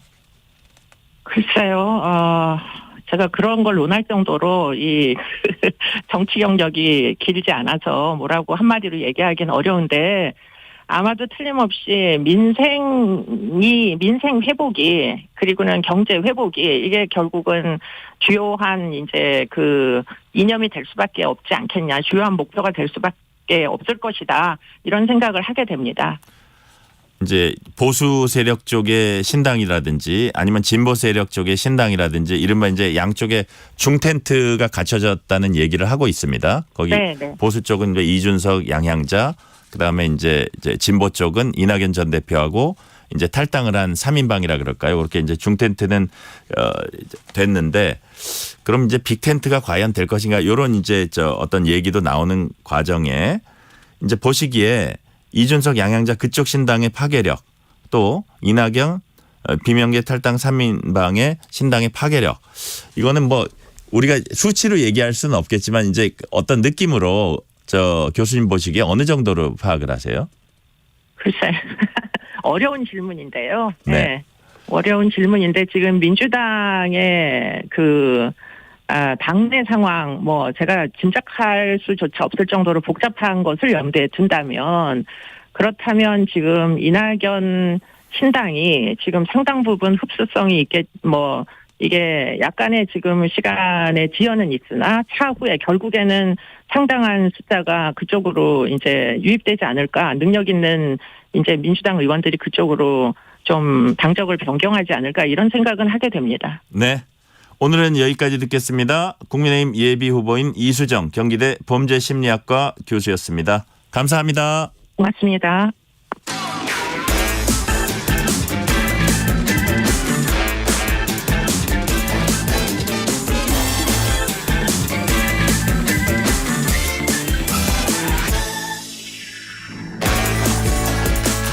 경향신문 박순봉 기자와 함께 노후 돌봄 문제에 대해서 자세히 알아보겠습니다. 박 기자 안녕하세요. 네, 안녕하세요. 노인 인구가 늘어나면서 새로운 과제로 부각되는 게 노후 돌봄입니다. 먼저 우리나라 고령화 어느 정도 진행이 됐습니까? 네, 고령화라는 거는 노인 인구가 어느 정도 되느냐 이걸 기준으로 보는 거잖아요. 그래서 노인의 개념을 먼저 정의를 해봐야 되는데 유엔 기준으로 보면은요, 노인은 65세 이상을 얘기를 합니다. 물론 이건 좀 임의적인 거예요. 그러니까 노인의 기준을 어떻게 둬야 되느냐 이건 시대적으로 계속 바뀔 수밖에 없잖아요. 그러니까 점점 그 나이가 많아져도 건강해지기 때문에 이런 기준은 바뀔 수밖에 없는데 일단 현재는 유엔 기준으로 봤을 때 65세 이상입니다. 그럼 노인이 전체 인구의 몇 %를 차지하느냐 그걸 가지고 사회를 크게 3단계로 나누거든요. 고령화 사회, 고령 사회, 초고령 사회 이렇게 3단계로 나누는데 이게 뭐 학창 시절 때 그 사회 과목에서 또 배운 기억도 좀 나더라고요. 1단계가 고령화 사회인데 전체 인구의 7% 이상이면 노인이 7% 이상이면 고령화 사회입니다. 그리고 2단계는 고령 사회인데 노인 인구가 14% 넘을 때를 또 2단계 고령 사회라고 불러요. 그리고 3단계가 이제 마지막 단계 초고령 사회인데 노인 인구가 20%를 넘는 단계입니다. 그러니까 이렇게 보면은 5명 중에 1명 이상이 65세 이상, 그러니까 그런 노인이라는 의미가 되는 거예요. 그럼 한국은 어느 단계에 와 있느냐? 이렇게 1단계, 2단계, 3단계로 단순하게 보면은요. 2단계인 고령사회에 속하긴 합니다. 근데 거의 2.9단계다 이렇게 보셔야 돼요. 3단계 거의 직전으로 들어가 있는 그런 상태인 건데 작년 말에 우리나라 행정안전부가 발표한 수치가 있거든요. 한 2달 정도 전 정도 되는 거죠. 그때 노인 인구가 973만 명이었습니다. 거의 1000만 명 가까이 되는 거고 우리나라 인구를 뭐 대략적으로 5천만 뭐 이렇게 얘기를 하잖아요. 근데 작년 말 기준으로 정확하게 보니까 5,132만여 명 정도 됩니다. 그러면 대략 5분의 1이 좀 안 된다라는 얘기잖아요. 그래서 이걸 수치로 나눠보니까 한 19% 정도 돼요. 그러니까 아까 노인 인구가 20% 넘으면 초고령 사회라고 했는데 우리나라는 19% 정도라는 거죠. 그래서 그 직전에 있는 단계입니다. 그러니까 초고령 사회를 바로 예약해놨다 이렇게 이제 봐도 과언이 아닌데 내년에 이제 20% 넘어설 가능성이 높은 거네요. 맞습니다. 지금 추세로 보면은 전체 인구는 줄고 그리고 노인 인구는 늘고 이런 추세가 쭉 이어지고 있기 때문에 뭐 마지막 단계로 들어가는 건 기정사실이 된 상태다. 이미 추세상으로 그렇다라고 볼 수가 있고요. 그래서 내년 2025년이 되면 이제 마지막 단계 3단계인 초고령 사회에 돌입을 하게 됩니다. 특히 좀 주목을 해볼 거는 그러니까 전체 인구는 주는데 그에 비해서 노인 인구는 굉장히 빠르게 늘고 있다라는 거예요. 그러니까 네. 숫자를 보고 저도 좀 놀랐는데 일단 작년 말에 아까 우리나라의 인구가 5,132만여 명 정도 된다라고 말씀드렸잖아요. 이게 일단은 재작년 그러니까 2022년보다 줄어든 거예요. 한 11만 3천 명 정도 줄었고요. 이렇게 인구가 줄어든 게 한 4년 정도 됩니다. 4년 연속 우리나라 인구가 줄어들고 있어요. 그런데 같은 기간에 그러니까 재작년 대비 작년에 노인 인구는 46만 명이 늘어났습니다. 전체 인구가 한 11만 명 줄어드는데 노인 인구는 46만 명이 늘어났으니까 노인 인구의 비중이 크게 늘어날 수밖에 없는 거죠. 그리고 또 반대로 20대 그러니까 청년층이라고 할 수 있는데 이 20대 인구는 또 22만 명이 줄어들었습니다. 그러니까 고령화의 속도가 굉장히 빠를 수밖에 없는 그러니까 저출산 고령화가 그야말로 그대로 나타나는 심각하게 나타나는 그런 형태인 거죠. 뭐 정부나 정치권에서 지금 뭐 매번 이제 사실은 저출생에 대해서 여러 가지 대책들 내놓고 있잖아요. 고민도 많이 하고 있는 게 사실이고요. 그런데 만약에 이게 잘 개선이 되면 좋은데 그렇지 않고 지금 현재 상태로 이 고령화 속도가 유지가 된다. 이렇게 되면은 우리나라가 2070년에는 세계에서 가장 나이 든 나라가 됩니다. 이게 저도 좀 놀랐는데 우리나라가 그렇게까지 빠른가 이랬었는데 사실 일본 두고 우리나라가 항상 뭐 이제 고령화 사회다 예전에 뭐 고령 사회다 이렇게 얘기를 하면서 뭐 저렇게 가면 안 된다 이런 식으로 이제 좀 반면 교사를 삼기도 했었잖아요. 근데 일본보다도 더 고령화 속도가 좀 빠른 상태예요. 그러니까 우리나라 통계청에서 작년 6월에 내놓은 자료인데 이게 그 자료를 토대로 한 거거든요. 2070년이 되면 우리가 1위, 일본이 2위 이렇게 된다라는 겁니다. 네. 그 2070년이 되면은 노인 인구가 그러면 어느 정도 수준이냐? 65세 이상 노인 인구가 46.4%가 거의 절반이네요. 네, 맞습니다. 거의 뭐 절반 정도가 노인이 되는 그런 나라가 되는 겁니다. 그렇군요. 그 전엔 노후 준비라는 말을 많이 썼었는데 이 노후 돌봄이라는 개념은 좀 더 필수적인 영역이다. 만약에 돌봄 받지 못하면 생활 자체가 안 된다. 그런 개념인가요? 맞아요. 예전에는 노후 준비라는 말을 많이 썼는데 말씀하신 대로요. 거기엔 당연히 노후 돌봄도 포함이 되는 개념입니다. 근데 이거는 이제 노후 준비라는 건 일반적으로 경제 활동을 할 때, 그러니까 이제 예를 들자면 뭐 회사를 다닐 때 그 정도의 생활 수준을 은퇴하고도 유지하는 거, 이런 걸 얘기하는 거잖아요. 네. 근데 노후 돌봄이라는 거는 아주 고령이 됐기 때문에 혹은 뭐 노인성 질병 때문에 생활 자체가 어려워질 수 있잖아요. 거동이 불편해진다거나 이런 상황에서 돌봄을 받는 걸 얘기하는 거기 때문에 만약 이걸 받을 수가 없다, 그럴 여건이 되지 않는다라고 하면은 이제 기본적인 그런 생활 자체가, 그러니까 인간으로서의 그런 누릴 수 있는 생활 자체가 안 된다라는 그런 상황에 처하는 거죠. 그러니까 가족이 됐건 시설이 됐건 어쨌든 무조건 돌봐야 하는 그런 부분이네요. 맞습니다. 노후 돌봄 준비가 안 됐다고 응답한 비율이 10명 중 7명이라는 통계가 있네요. 맞습니다. 이게 자기 자신에 대한 얘기인데 보험연구원이 조사를 한 거예요. 성인 1,900명 대상으로 조사해가지고 어제 발표를 했는데 이 도움이 일단은 내가 노후 돌봄이 필요해질 것 같다, 향후에 그런 상황이 올 것 같다, 이렇게 걱정이 된다라고 답변한 비율이 전체 성인 중에 72.8%고요. 네. 7명이 좀 넘는 거죠. 10명 중에. 그리고 그 상황에 대비를 했느냐 이렇게 질문을 했을 때 준비하지 못했다라고 답변을 한 게 67.9%였습니다. 그래서 이제 거의 70%, 그 10명 중에 7명 정도가 되는 거고요. 물론 이제 준비했다라고 답한 사람은 반대로 32.1% 정도 되는 거예요. 그러니까 노후 돌봄이라는 거는 여러 가지 형태가 있을 수는 있지만 구체적으로는 이제 가족들이 도와주기 어렵다라고 하면은 간병인을 두는 거거든요. 그러니까 어떤 방법으로 대비를 하느냐 이런 것들도 질문이 있었는데 가장 높은 비중이 장기 요양보험이었습니다. 이게 59.6%였는데 이 장기 요양보험이라는 건 국가가 해주는 거예요. 국민건강보험공단이 해주는 건데 그럼 이거를 노후 대비에 비유를 하면 이렇게 답변한 거랑 비슷해요. 노후 대비 어떻게 하세요? 이렇게 물어봤을 때 네. 저는 국민연금만 해요. 이렇게 답변할 수 있잖아요. 그거랑 좀 비슷한 상태라고 볼 수 있습니다. 그러니까 자기가 개별적으로 따로 준비는 못 해놓은 거고 국가가 해놓은 것만 좀 생각을 한다, 이렇게 답변을 하는 겁니다. 물론 이제 이 장기요양보험 같은 경우에는 그러니까 돈을 지급해 주는 게 아니고 간병인을 보내주는 거기 때문에 뭐 안 부족할 수도 있거든요. 근데 어쨌든 이게 최소한으로 준비를 했다라고 볼 수가 있는 거고요. 그럼 간병비 마련을 위해서 뭐 어떤 노력을 하느냐 이런 질문에는 뭐 저축이 41%, 그다음에 치매보험이나 간병보험을 가입한다, 이게 한 20% 정도 됐는데 이런 것들은 이제 사적보험에 가입해서 대비를 한다라는 거고요. 이제 제가 이 통계들을 쭉 보다 보니까는 거의 좀 대비가 잘 안 되는구나라는 생각이 들었던 게, 그럼 이외에 어떤 방식으로 대비를 하느냐 이런 질문이 있었는데 거기에 대해서는 요양시설 검색, 전문 돌봄 서비스 검색 이런 것들이 뭐 한 12%에서 14% 정도 나왔는데 사실 검색이라는 거는 뭐 그냥 정보 수집하는 거잖아요. 그러니까 이제 대비라고 볼 수가 없는 그런 답변들이 나와서 현실적으로 잘 이루어지지는 않고 있다라고 볼 수가 있습니다. 그렇군요. 자기 자신의 노후 돌봄도 이제 당연히 중요하지만 가족 노후 돌봄 역시 이제 중요합니다. 부모님 또 나이 든 배우자 어떻게 할 거냐 이런 문제죠. 맞습니다. 이제 거기에도 굉장히 많이 이제 노력이 들어갈 수밖에 없잖아요. 일단 가족들의 노후 돌봄에 대해서 걱정하고 있다, 이렇게 응답한 사람이 77.4%였고요. 그러니까 거의 한 10명 중 8명은 걱정을 하고 있다라는 거예요. 그럼 그렇게 걱정을 하지만 과연 대비를 하고 있느냐, 이 질문에 대해서는 대비하고 있다라고 응답한 사람은 36.1%밖에 안 됐습니다. 그러니까 실제로 가족을 간병하고 있는 사람들도 있잖아요. 그렇게 응답한 사람들 중에 간병비가 부담이 된다, 이렇게 답변한 사람도 76.4%였고요. 그리고 또 이제 병세가 심해져가지고 직접 간병하기가 어려워지고 있어서 걱정된다, 이런 비중도 68.5% 정도 됐습니다. 그리고 이제 향후에 요양비용, 병원 비용 부담이 좀 증가해서 걱정이 된다, 이런 비중도 51.2%에 달했고요. 그렇군요. 저도 한 해 한 해 나이가 들어가니까 남의 얘기 같지가 않습니다. 네. 지금까지 박순봉 기자였습니다. 감사합니다. 네, 감사합니다. 전종철의 전격시사 2부 순서는 여기서 마치고 3부가 이어집니다.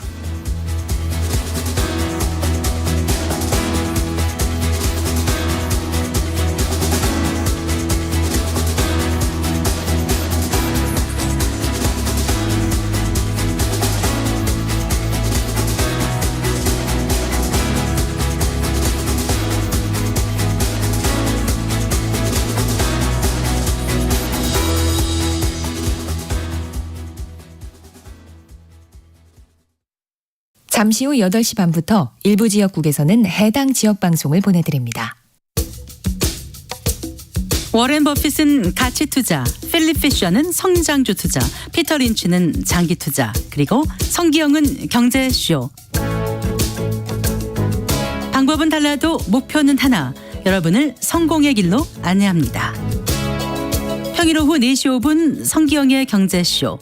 주말 오후 5시 5분 정보를 업그레이드한 성기영의 경제쇼 플러스. 일주일 내내 함께 하십시오. 편지 왔습니다. 퇴근길 지친 당신에게 힘이 되는 뉴스를 전해드립니다. 매일 저녁 당신과 함께 읽는 세상 이야기. KBS 1라디오 뉴스레터 K.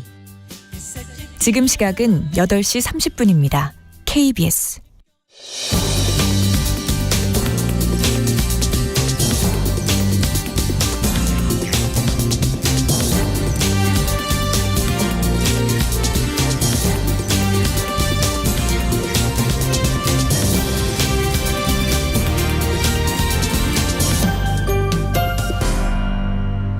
전종철의 전격 시사.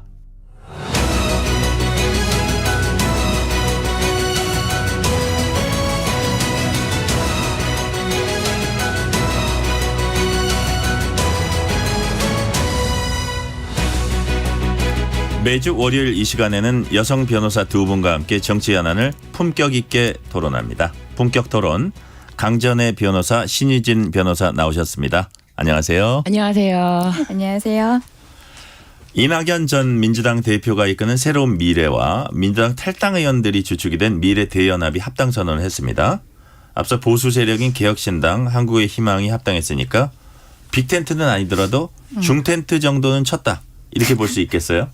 네, 요즘 중텐트란 표현 많이 하던데요. 여기 정도까지는 대부분 많은 청취자분들께서 예상을 하셨을 것 같아요. 왜냐하면은 이제 이낙연 전 대표가 민주당에서 당대표를 했었고, 그리고 이제 원칙과 상식, 이름은 바꿨습니다만 초반에 그 의원 3분 같은 경우에도 민주당에서 현역 의원을 있다가 지금은 탈당을 했지만 여전히 현역 의원 상황이죠.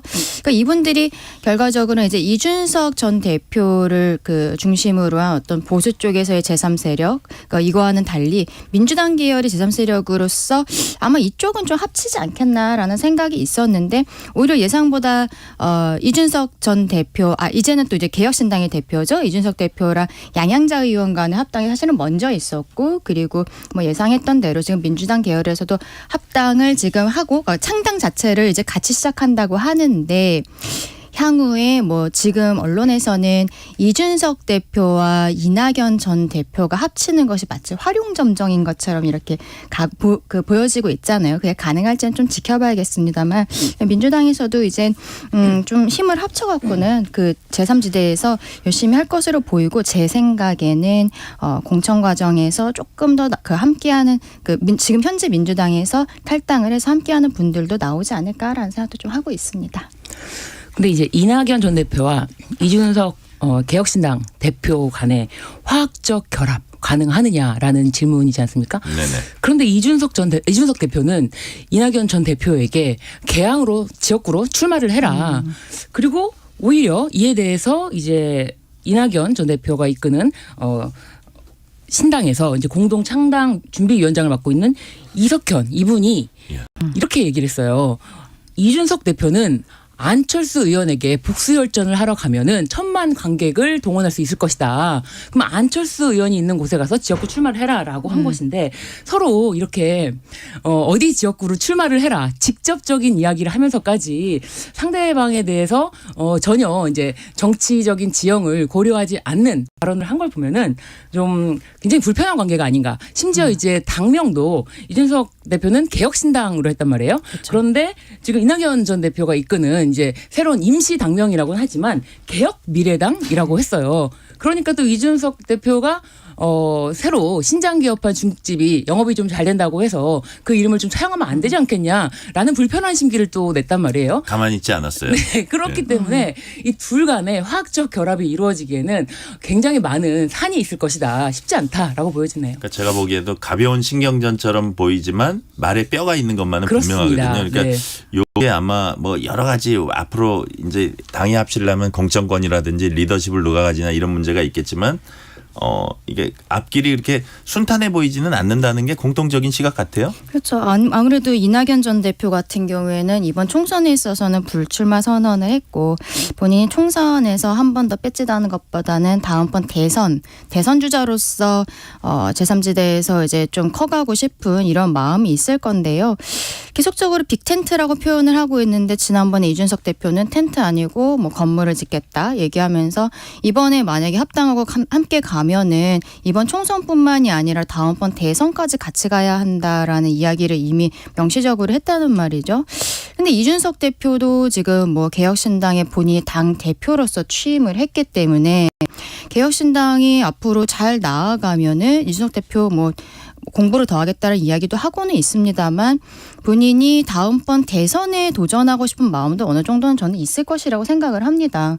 근데 그 상황에서 지금 주도권 싸움에서 이준석 대표가 대선까지 같이 가야 된다 뭐 이런 얘기 하는데 이낙연 대표와 함께 하려면 저는 이낙연 대표가 다음번 대선까지도 자신이 포기하는 어떤 백의종군 하겠다라는 스탠스로 나오지 않는 이상은 이준석 대표와의 이 개혁신당과의 합당은 현실적으로 좀 어렵지 않을까라는 생각이 들고요. 그리고 왜냐하면 지금 저는 이제 유승민 의원이 어제 이제 본인 공천 신청하지 않겠다 하지만 국민의힘에 남겠다라고 이야기한 것도 좀 비슷한 맥락이라고 생각을 합니다. 개혁신당 같은 경우에는 이준석 거의 개인기로 만들어낸 당이라고 생각할 수밖에 없을 것 같아요. 그런데 거기에 있어서의 지지자들은 어쨌든 다음번 대선 과정에 있어서 이준석 대표가 그때까지 쭉 계속 잘하고 있다면 대선 주자로 아직 젊지만 이준석을 밀고 싶을 겁니다. 꼭 당선이든 아니든 간에. 그런데 지금 만약에 그 당에 유승민 전 의원이 함께하게 된다면 이 당내에서 다음번 대선에서 경선을 해야 된다거나 이럴 수도 있고 그리고 본인이 일단 개혁신당에 들어갔을 때 약간 젊고 이런 지금 이미지로 가고 있잖아요. 전문가적인 이미지로 가고 있는데 유승민 전 의원의 경우는 이 당에 들어가면 본인이 당 고문? 이상이 어떠한 역할을 하기가 굉장히 어려워요. 좀 이미지가 잘 맞지 않는 부분이 있거든요. 유승민 의원이 그나마 이제 좀 약간 나이 드신 분들 중에서도 좀 더 진취적이고 경제통이고 이런 이미지가 있음에도 불구하고 좀 애매한 스탠스가 되는데 이낙연 전 대표 같은 경우는 글쎄요, 뭐 저만의 생각일지 모르겠지만 조금 더 어려운 어른의 이미지가 있죠. 그래서 저는 개혁신당과 이낙연 대표가 함께하는 거는 지금 개혁신당의 지지 세력 과연 그 이낙연 대표가 오는 것을 정말로 좋아할까? 그것도 좀 의문이라고 생각을 합니다. 어떻게 보세요?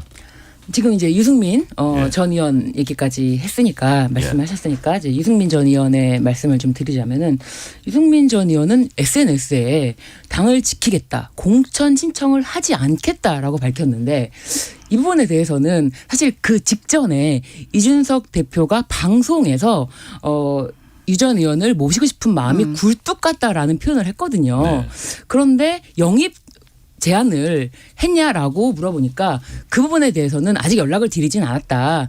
1합으로 끝내야 되는 이야기이기 때문에 준비를 해놓고 연락을 드리는 것 1합으로 연락을 드려야 된다라고 했는데 이 부분에 대해서 화답을 하신 것 같아요.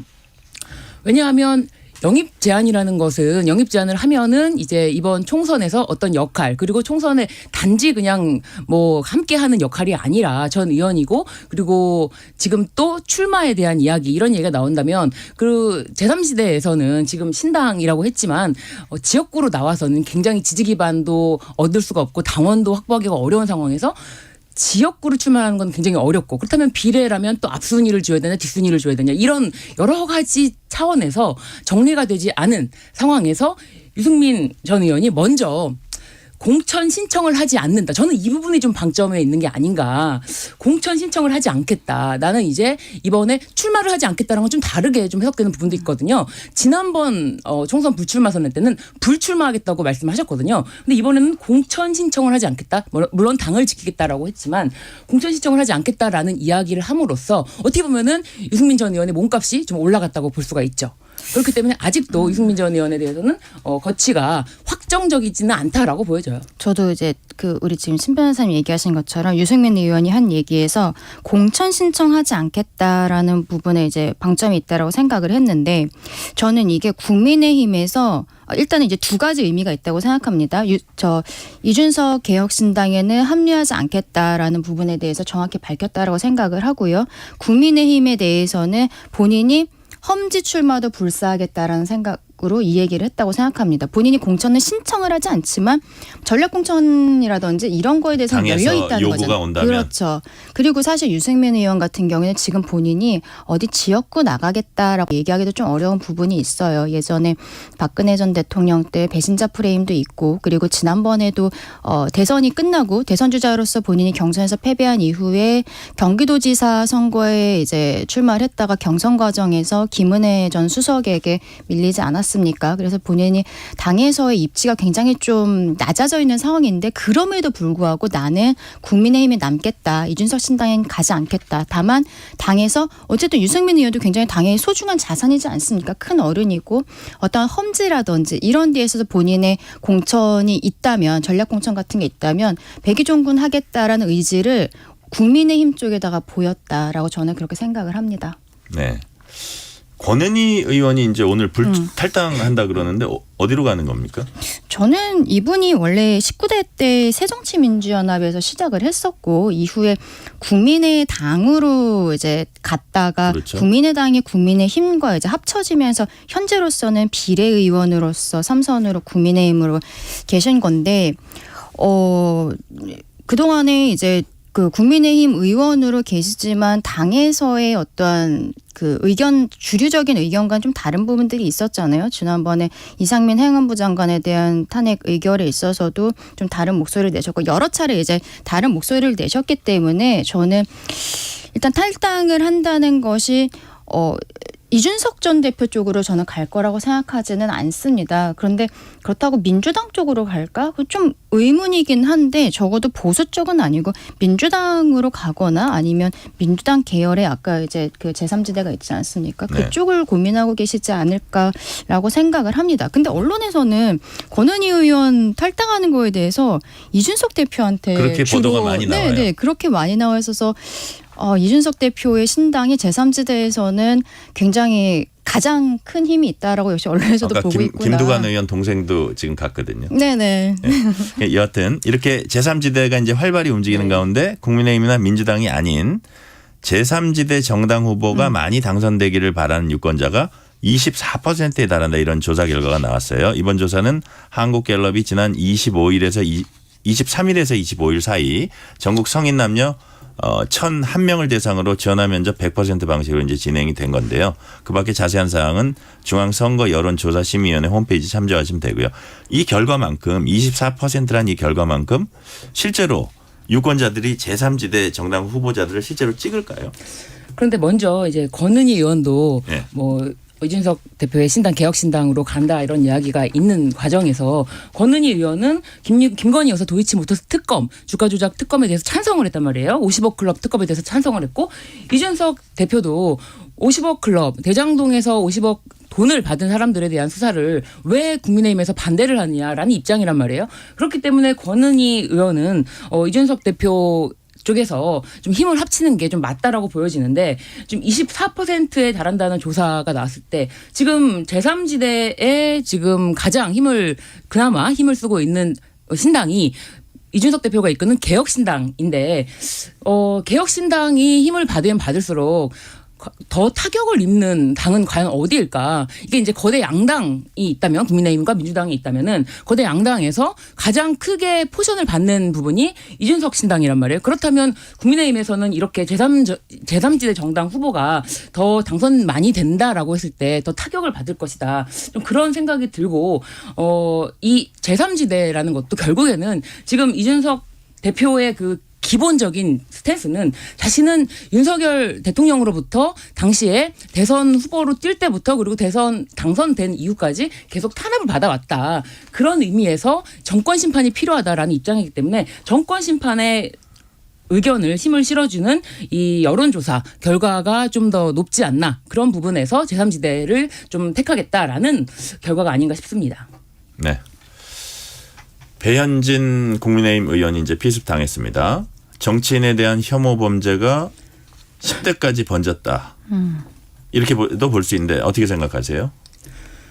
이 부분에 대해서 당초에 이재명 민주당 대표의 피습 사건 때 경찰이 어떻게 처리했는지가 바로 직전에 있었던 사건이고, 바로 진짜 1월 달 들어서 두 번째 사건 아닙니까? 정치인에 대한 어떤 이런 위해 범죄 사건이. 그런데 1월 2일에 있었던 민주당 대표인 이재명 대표의 피습 사건 때는 응급차가 와서 구급차에 실려서 그 장소를, 범행 현장 장소를 떠난 지 15분 만에 경찰들이 즉시 내려서 그 부분을 현장의 사진이라든지 혈흔 사진을 찍은 것도 없이 물 청소를 먼저 시작했다는 것이 논란이 됐고, 그 부분에 대해서는 이제 경찰청장까지 나와서 현장 수습이 됐고 증거를 충분히 확보했기 때문에 아무런 문제가 되지 않는다라고 했음에도 불구하고, 그럼 과연 현장 사진은 찍었냐라고 했을 때 그 당시에 경찰과 통화했던 걸 보면은 현장 사진은 없다라고 얘기를 하고, 또 한 가지가 이 당시에 지금 과연 뭐 와이셔츠 확보라든지 이런 것에 대해서 계속적으로 문제 제기가 있었음에도 불구하고 이 범인의 신상 공개 또한 뭐 범행 수단의 잔인성, 범죄 피해의 중대성이라든지 이런 것에 비춰봐서 신상 공개가 당연히 돼야 함에도 불구하고 그런 부분이 안 됐다라는 그런 비판도 계속 있는데, 그렇다면 이 배현진 의원의 이 피습 사건을 어떻게 처리할 것인가. 근데 이 배현진 의원의 피습 사건 때는 경찰이 폴리스 라인도 치고 그 부분에 대해서 과학수사대도 출동하고 그랬단 말이에요. 그런데 과연 이 범죄를, 그렇다면은 심지어 지금 가해자가 10대 그 인근의 중학생이었다는 것까지는 보도가 됐어요. 그러나 정신적으로 온전치 못해서 지금 뭐 체포라든지 그런 게 아니라 인근 병원에 후송되어 있다라고까지 보도가 되었단 말이에요. 그렇다면 후속 보도라든지 이런 것에 대해서 재발 방지 대책은 과연 어떻게 내놓을지, 이런 것에 대해서 계속적으로 이야기가 나올 수밖에 없는 건 아니겠습니까? 그렇기 때문에 첫 번째 사건에서 제대로 수사를 하고 제대로 잘 처리하는 모습을 보여주지 않았던 것이 지금 이 두 번째 사건에서 이런 어떻게 보면 모방 범죄가 아니냐라는 이야기가 나와도 경찰이 아무런 할 말이 없는 것이죠. 자, 민주당 권칠승 수석 대변인이 지금 신 변호사님 얘기하고 비슷한 얘기를 했는데, 이재명 대표 정치 테러 사건을 축소 왜곡한 경찰의 소극적 수사 행태가 배현진 의원 피습을 낳았다. 그 결과물이다. 이렇게 지적했습니다. 어떻게 보세요? 저는 민주당에서 계속적으로 이렇게 수사를 축소를 했다든지 어떠한 음모론적인 이런 것들을 제기를 하면서 또 총리실 직원들에 대해서도 뭐 문자 메시지를 축소해서 보냈다라고 하면서 뭐 고발까지 하지 않았습니까? 이러한 것들이 오히려 정치 혐오를 더 불러일으켰고 그 이후에 또 이 사건이 벌어진 것이 아닌가라고 오히려 반대로 생각을 합니다. 당시에 이제 이재명 대표가 1월 2일에 그 과거도 공항 부지에서 피습을 당했을 때 그때 바로 대통령까지 이제 최대한 노력해서 여기를 도와야 된다라고 했고, 또 한동훈 위원장 같은 경우에는 본인이 피습당한 것처럼 생각해달라고 얘기를 했단 말입니다. 그리고 경찰에서도 그 이후에 어떤 음모론적인 문제 제기에 대해서 조목조목 반박을 한 부분들이 있어요. 그런데 그 이후에 민주당에서 여기에 대해서 좀 저는 무의미하다라고 생각을 하는데, 계속적인 문제 제기를 하면서 뭐 고발을 하겠다, 뭐를 하겠다 이러면서 이게 사태가 수습이 되지 않고 있지 않았습니까? 이렇게 사태가 수습되지 않는 부분들이 오히려 그 범죄를 행하는 사람의 입장에서는 사건이 길어지고 본인이 지금 또 이게 10대 청소년이잖아요. 이렇게 유명세를 탈 수 있는 기회라고 생각을 할 수 있는 부분들이 있었다는 것이죠.